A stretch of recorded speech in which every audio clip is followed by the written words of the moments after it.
Hello and welcome back Saraswati ज्ञान।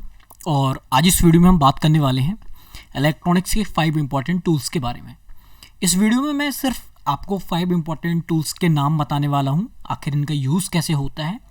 बहुत सारे स्टूडेंट ऐसे भी हैं जिनका DRDO में सिलेक्शन हो चुका है, लेकिन उन्होंने कोविड के समय में इनका यूज़ नहीं किया है या इनके बारे में नहीं जानते हैं। तो मेरा मोटिव सर यही है कि आपको जो है इस इंस्ट्रूमेंट के बारे में आपको जानकारी प्राप्त हो, आप जाने कि आखिर इनका यूज़ क्या होता है, इनको हम क्या बोलते हैं, ये सब भी आपसे वहाँ पूछा जा सकता है। तो इस वीडियो को हम स्टार्ट करते हैं। सबसे पहले इम्पॉर्टेंट आता है हमारा वायर स्ट्रिपर। आप फोटो में देख सकते हैं, जो मैंने आपको फ़ोटो लगाया हुआ है कुछ इस प्रकार से दिखता है। तो वायर स्ट्रिपर जो होता है इसका टेक्निकल नाम है ना, तो आपको सभी जो है बिल्कुल टेक्निकल नाम पता होनी चाहिए कि आखिर हम इसको बोलते क्या है, इसका यूज़ क्या होता है। इसका यूज़ जो होता है, हम कभी भी ज्वाइंट करने के लिए, यदि किसी वायर को हमें एक दूसरे से ज्वाइंट करना है तो हम इस इंस्ट्रूमेंट का प्रयोग करते हैं उसके जो है कंडक्टर को इंसुलेशन को निकालने के लिए और उनके कंडक्टर को जोड़ने के लिए। इसका मेन यूज़ होता है। ओके, ये जो होता है हमारा, ये मैनुअली होता है और ये जो होता है हमारा ऑटोमेटिक होता है, ये वायर स्ट्रिपर। ओके, अब हम जान लेते हैं इसके बारे में कि इस औजार का प्रयोग जो होता है संयोजन में प्रयुक्त होने वाले विभिन्न मोटाई के तारों का इंसुलेशन जो होता है छीलने के लिए इसका प्रयोग किया जाता है। इसकी लंबाई जो होती है लगभग 20 सेंटीमीटर होती है। इसमें इंसुलेशन जो होता है हटाने में लगा कटर का आकार जो होता है V शेप का होता है।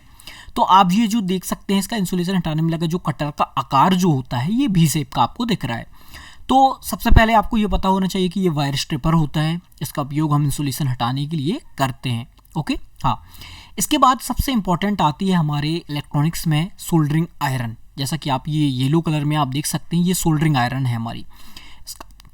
ये जो होती है हमारे 220 वोल्ट है, 230 वोल्ट से कनेक्ट हो जाती है, विद्युत से कनेक्ट हो जाती है और ये हीट जनरेट करती है। आखिर इसका यूज़ क्या होता है? इसका उपयोग जो होते हैं हम हमारी जो PCB होती है, PCB में हम सोल्डरिंग करने या डिसोल्डरिंग करने के लिए इसका यूज़ करते हैं। सामान्यतः हम जो यूज़ करते हैं इलेक्ट्रिक कार्यों के लिए, हम वो 15 से 35 वाट तक की सोल्डरिंग आयरन का प्रयोग करते हैं। ये बहुत ही बार क्वेश्चन पूछा गया है वाइवा में। अगर आपका DRDO में स्किल टेस्ट देने के लिए जा रहे हैं तो वहाँ वाइवा में ये चीज़ पूछी जा सकती है कि आखिर हम कितने वाट की प्रयोग करते हैं। ओके, इसकी जो टिप होती है, ये जो आगे का आप जो भाग देख रहे हैं, ये जो आपको लोहे का दिख रहा है, बाकी ये लोहे का रहता नहीं है ना, ये रहती है हमारी टिप। इसको बोलते हैं टिप या बिट। ओके, इसको आवश्यकता अनुसार जो है हम इसको बदल सकते हैं। कभी कभी ये क्या होता है, कुछ समय बाद ये छोटी हो जाती है तो उसको हम निकाल कर इसकी जगह पर हम दूसरी लगा सकते हैं, मतलब कि इसको आवश्यकता के अनुसार हम इसको बदल सकते हैं। ओके, हाँ। सबसे महत्वपूर्ण बात ये है कि ये जो टिप होती है वो तांबा धातु की बनी होती है और ये गर्म कैसे होती है भाई? तो इसमें जो होता है चालन, मतलब कि कंडक्टेंस के द्वारा इसमें जो होता है ऊष्मा का स्थानांतरण होता है। ओके, तो ये चीज़ें आपको पता होनी चाहिए कि हम जैसे हीटर जो होता है हमारा, सोल्डरिंग आयरन ये होती है, ये चालन के द्वारा इसमें ऊष्मा का स्थानांतरण होता है, उसी के द्वारा ये हीट जो होती है जनरेट करती है, यानी कि आयरन जो होती है गर्म होती है। ठीक है, और जो हमारा जो सोल्डरिंग आयरन का स्टैंड जो होता है उसका मेन यूज़ यही होता है कि the soldering stand should not allow the external temperature to cool the bit. देखिए, हम चाहते हैं कि हमारी जो सोल्डरिंग आयरन की बिट हो वो ठंडी ना हो, लगातार जो है हम अधिक समय तक जो है इसका उस पर वर्क कर सकें। तो ये जो आपको स्टैंड दिख रहा है तार के छल्ले के जैसे बना हुआ है, इसका ये यूज़ होता है। ये टेम्परेचर को कम नहीं होने देता, लगातार जो है वही बनाए रहता है, तो ये होता है। इसके अलावा भी हम फोटो में देख सकते हैं कि ये जो हमारा दिख रहा है सोल्डरिंग फ्लक्स होता है, ये हमारे ऑक्सीकरण को रोकता है। इसको जो है सोल्डरिंग करने या डिसोल्डरिंग करने से पहले हम उस पार्ट पर, उस भाग पर लगाते हैं, फिर उसके बाद हम जो है सोल्डरिंग और डिसोल्डरिंग करते हैं। इसके अलावा जो ये आप देख रहे हैं टिन और लेड का जो होता है ये मिश्रण होता है, ये तार, जैसे कि आप ये तार देख सकते हैं, इससे ही हम किसी भी कंपोनेंट को जो है जोड़ सकते हैं और इसकी सहायता से, सोल्डरिंग आयरन की सहायता से हम उस कंपोनेंट को अगर बदलना है या एक्सचेंज करना होता है तो हम जो है सोल्डरिंग आयरन की सहायता से इसको सोल्डरिंग और डिसोल्डरिंग जो है कर सकते हैं। आखिर ये सोल्डरिंग और डिसोल्डरिंग का यही यूज़ होता है। सबसे इसके बाद सबसे इम्पॉर्टेंट जो हमारा इंस्ट्रूमेंट आता है वो आता है हमारा मल्टीमीटर। मल्टीमीटर भी हम लगभग ITI में हमने 2 देखे हैं कि एक तो डिजिटल मल्टीमीटर होता है और एक एनालॉग मल्टीमीटर होता है। आपको वहाँ पर कोई भी मल्टीमीटर दिया जा सकता है कि आप इसको चेक करके दिखाइए। सबसे महत्वपूर्ण बात ये है कि हमको मल्टीमीटर चलाते आना चाहिए। तो ये जो मल्टीमीटर है जिसमें हमको डिजिट दिखाई देते हैं उसको हम बोलते हैं डिजिटल मल्टीमीटर।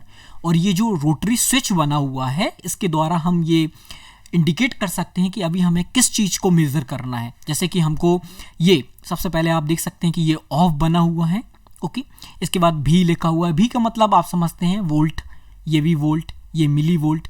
अब देखिए सबसे खास बात ये है कि आपको यहाँ पर ये ध्यान रखना है कि हमें किस चीज़ पर हम क्या चीज़ मेज़र करने वाले हैं। अगर हम एसी में वोल्टेज मेज़र करने वाले हैं तो हम एसी पर इस पर सेलेक्ट करेंगे, और यदि हम डीसी पर वोल्टेज मेज़र करने वाले हैं तो हम वहाँ पर सेलेक्ट करेंगे। ये चीज़ बहुत ही ज़्यादा इंपॉर्टेंट है। इसके अलावा आप डायोड की टेस्टिंग कर रहे हैं, रेजिस्टेंस की टेस्टिंग कर रहे हैं, तो उसके लिए एक अलग ही जो है आपको इंडिकेशन दिया गया है।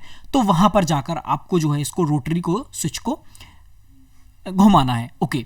एंड आपको एक होल्ड बटन आपको दिख रही है। अगर आपने किसी चीज़ को जो है मेज़र किया हुआ है और उसको आप चाहते हैं कि ये जो रीडिंग्स है मेरी वो जाए ना, यानी कि गायब ना हो, तो इसके लिए ये होल्ड बटन होती है। यहाँ पर आप जो है इसको सेट कर सकते हैं, होल्ड कर सकते हैं, ओके। इसके अलावा भी बहुत सारे आपको जैसे micro ampere, milli ampere, ampere, है ना, ये सब चीज़ें दी हुई हैं, तो आप जो है इन चीज़ों को मेज़र कर सकते हैं। सबसे इम्पॉर्टेंट जो होती हैं हमारे जो दो वायर्स होते हैं मल्टीमीटर से निकलते हैं आउटपुट में, जो हम बोलते हैं, या जैसे आउटपुट तो जो हमें डिजिट में प्राप्त हो रहा है, लेकिन इनपुट जो हम लगाते हैं कंपोनेंट चेक करने के लिए, वो हमें कैसे लगाना है। आपकी एक लाल प्रॉप्स होने वाली है, एक काली प्रॉप्स होने वाली है। उनको जो हमारे वायर निकलते हैं ना उनको हम प्रॉप्स बोलते हैं, ओके। जब हमें कभी वोल्टेज या रेजिस्टेंस चेक करना है तो आप ये जो राइट हैंड साइड में आप देख रहे हैं रेड कलर का, ये जो यहाँ पर हम जो है अपनी रेड प्रॉप्स को लगाएंगे, और जो हमें कॉमन COM करके दिख रहा है वीडियो में, अगर आपको इस वीडियो में वीडियो क्वालिटी अगर आपको कम दिख रही तो आप अपने मोबाइल का जो है वीडियो क्वालिटी बढ़ाएं, जिससे आपको ये वीडियो में बहुत ही अच्छे शानदार तरीके से आपको ये चित्र जो है दिखाई देगा। तो ये कॉमन में आपको जो है ब्लैक प्रॉप्स को लगाना है। इसके अलावा आप बदल सकते हैं मिली एम्पियर और माइक्रो एम्पियर में। अगर आपको एम्पियर चेक करना है किसी भी चीज़ का तो आप प्रॉप्स को जो है बदल सकते हैं, एंड एम्पियर में अगर आपको चेक करना है तो ये एक दो बार आप इसको प्रैक्टिस करेंगे तो आपको जो है मल्टीमीटर का यूज़ करना बहुत ही सरल तरीके से आ जाएगा। यही इंपॉर्टेंट चीज़ें होती हैं। कभी कभी क्या होता है हमारा मल्टीमीटर को, जब हम मल्टीमीटर की प्रॉप्स को अगर हम गलत लगा देते हैं तो हमारी जो रीडिंग्स होती है वो हमारी माइनस में आने लगती है। तो इसलिए ये हमेशा ध्यान रखें कि कॉमन में हमेशा हमें माइनस का ही प्रॉप्स लगानी है, एंड पॉजिटिव जो रेड प्रॉप्स है वो हम अपने किस रीडिंग को हम लेना चाहते हैं उस रीडिंग के हिसाब से जो है हम उसको बदल सकते हैं। तो ये हुआ हमारा डिजिटल मल्टीमीटर का यूज़। तो आप आसानी तरीके से, अभी भी आपके पास अगर समय है, टाइम है, तो आप जाकर किसी भी ITI में या किसी इलेक्ट्रॉनिक्स या इलेक्ट्रिकल की दुकान में जाकर इस मल्टीमीटर का यूज़ करना सीख सकते हैं, क्योंकि वहाँ पर आपको कंपोनेंट्स या बहुत सारी चीज़ें जो है आपको प्रैक्टिकल के रूप में दी जा सकती हैं। इसके अलावा आता है हमारा एनालॉग मल्टीमीटर। ये जी देखिए, इसमें कोई हमें डिजिट के रूप में किसी भी प्रकार का आउटपुट प्राप्त नहीं हो रहा है। इसमें हमें खुद पढ़ना होता है कि किस चीज़ की रीडिंग जो है कितनी आ रही है, तो इसलिए हम इसको बोलते हैं एनालॉग मल्टीमीटर, ओके। देखिए ये जो है इसके बीच में जो आपको ये दिया हुआ है, ये जो हमारी ज़ीरो को एडजस्ट करने के लिए बनाया गया है। कभी कभी हमारा जो ये जो आप इंडिकेटर के रूप में आप ये जो देख रहे हैं ये कभी ऊपर नीचे हो जाता है, तो इसकी सहायता से हम इसको जो होते हैं डिफाइन ज़ीरो पर एडजस्ट कर सकते हैं, ओके। इसमें भी हम ये सब चीज़ें जो है मेज़र कर सकते हैं। सिर्फ इसमें फ़र्क ये होता है कि ये पहले यूज़ किया जाता था, आजकल भी यूज़ किया जाता है, बहुत सारी दुकानों में आप देख सकते हैं एनालॉग मल्टीमीटर का यूज़ किया जा सकता है, और सेम यूज़ इसका बिल्कुल डिजिटल मल्टीमीटर की तरह ही होता है। इसमें भी दो प्रॉप्स होती हैं, ओके। हाँ, इसमें भी हम DC voltage and DC current and resistance and DC voltage, ये सब चीज़ें हम जो है चेक कर सकते हैं। इसमें भी आप रोटरी स्विच की सहायता से आप जो है बदल सकते हैं। सबसे खास बात डिजिटल और एनालॉग मल्टीमीटर की ये है कि हमें, जैसे कभी हम AC सप्लाई अगर चेक कर रहे हैं, ओके, AC सप्लाई हम जानते हैं कि 200 लगभग 30 वोल्ट होती है, तो हमको जो है इसकी जो रेंज लेनी है लगभग 230 वोल्ट, मतलब 250 वोल्ट से भी प्लस लेनी है। अगर जैसे मान लीजिए अगर हमको किसी चीज़ की हम मेज़र कर रहे हैं, जैसे मान लीजिए हम 250 वोल्ट मेज़र करने वाले हैं, और हमने जो रोटरी स्विच को जो है हमने रेंज जो है 200 पर फिक्स किया है, तो इसमें हमारे मल्टीमीटर को जो है हानि पहुंच सकती है, नुकसान पहुंच सकती है, साथ ही साथ वो ख़राब भी हो सकता है। इसलिए ये ध्यान रखें कि हमें रेंज को है प्लस पर ही लेकर चलना है दोनों चीज़ों में, ओके। यहाँ पर आपको ध्यान रखना है।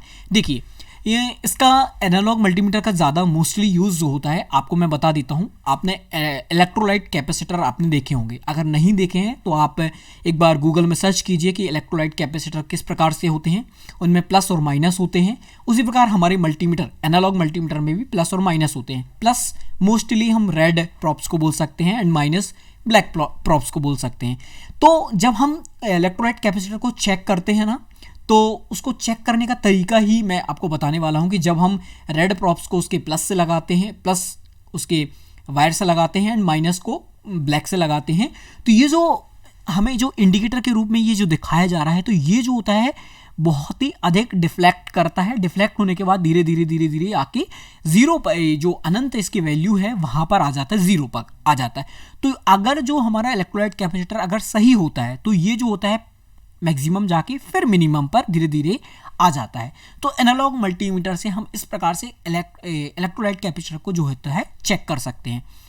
देखिए, यूज़ कुछ डिफरेंट नहीं है, वैसा ही यूज़ है, सब चीज़ें वैसे ही हैं कि हम एम्पियर को कैसे चेक कर सकते हैं, डीसी वोल्टेज कैसे चेक कर सकते हैं, एसी वोल्टेज कैसे चेक कर सकते हैं। ये जो हमारा यूज़ हुआ एनालॉग मल्टीमीटर का, इसको भी आप जाकर किसी भी जगह पर आप देख सकते हैं, इसको हम एनालॉग मल्टीमीटर बोलते हैं। ओके, हाँ, इसके अलावा कुछ 3 कंपोनेंट और हैं, इसके बारे में मैं आपको थोड़ा सा थ्योरेटिकल ही बताना चाहूँगा। ये जो आप देख रहे हैं, ये किसी चीज़ को जो है ठोकने के काम में आता है। जैसे किसी चीज़ को हमें कील वगैरह ठोकना है या कुछ चीज़ें निकालना है, इसको हम बोलते हैं हैमर। टेक्निकल भाषा में हम क्या बोलते हैं, इसको हैमर। आप भी जानते होंगे, आपने घरों में जो है इसका यूज़ किया होगा। ओके, एंड इसके बाजू वाले बहुत सारे लोग जो है इसको पिंचेस भी बोलते हैं हम अपनी भाषा में, लेकिन इसको टेक्निकल भाषा में जो है कॉम्बिनेशनल प्लायर बोलते हैं। तो इसका उपयोग जो होता है किसी चीज़ को खींचने के लिए या हमारे जो किसी चीज़ को काटने के लिए प्रयोग भी किया जाता है। ये जो आप सिलेंड्रिकल ये जो शेप देख रहे हैं ना, इसमें एक काटने वाली चीज़ होती है जिसकी सहायता से हम किसी वायर को काट सकते हैं एंड इसके बहुत सारे यूजेस होते हैं। किसी चीज़ को बहुत जोर से पकड़ने के लिए भी कॉम्बिनेशनल प्लायर का जो है प्रयोग किया जाता है।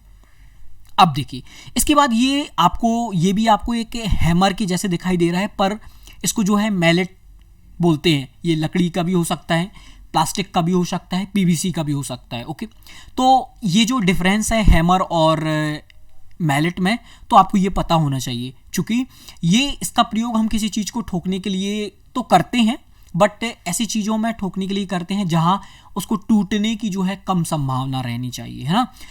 इसमें हम उसका प्रयोग करते हैं मैलेट में। जैसे आपने सीट मेटल के वर्क में आपने देखा होगा कि जैसे वो लोग सीट को अगर सीधा कहीं टेढ़ा है तो उसको सही करने के लिए इस मैलेट का प्रयोग करते हैं। तो मैं आशा करता हूँ कि आपको लगभग 5 से ज़्यादा जो है कंपोनेंट, ये जो टूल्स के बारे में पता चला होगा। एंड इसको तो आप जानते ही होंगे, ये फ्लक्स होता है, ये ऑक्सीकरण में रोकने में सहायता करता है और इसको सोल्डरिंग और डिसोल्डरिंग करने से पहले हम यूज़ करते हैं। तो मैं आशा करता हूँ कि आप इस वीडियो जो है आपके स्किल टेस्ट में कुछ सहायता करेगी। इसी प्रकार मैं कुछ वीडियोस आपके लिए लेकर आता रहूँगा। अगर आपको ये वीडियोस अच्छी लगती है तो वीडियो को लाइक कीजिए एंड चैनल को सब्सक्राइब करना बिल्कुल भी ना भूलें। तब तक के लिए गुड बाय दोस्तों, जय हिंद।